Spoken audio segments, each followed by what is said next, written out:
All right, we're going to talk about emerging markets. Tell me about what's going on about credit and commercial real estate. Is commercial real estate the Trojan horse that's going to wreck things?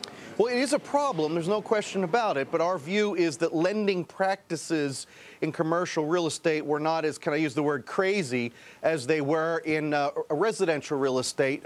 And therefore, we are likely to get through this period, yes, with credit problems, but not the kind of bankruptcy and, if you will, the kind of systemic problems we saw in residential real estate.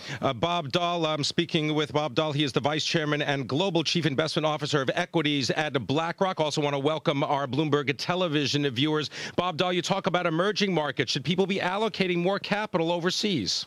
Well, certainly our view is that emerging markets, from an economic standpoint, are in faster and more secure recovery than the developed world.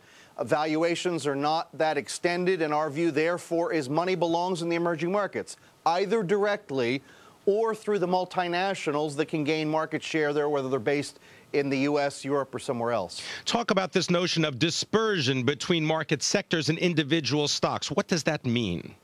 I think it's fairly normal. Look, we have pretty big spreads. Maybe that's a little wider than normal. But in economic recovery, it's uneven. Therefore, stock market recovery is uneven. So while you might have, even within the same industry or sector, a company doing well, you have another one you can't figure out why it's not happening. The fundamentals matter in a slow growth world. Some will get it right and some won't, and that's going to differentiate industries, groups, and individual companies. Bob Dahl, you track what goes on with the retail investor. They've been pouring money into bond funds. Is that a true fake out?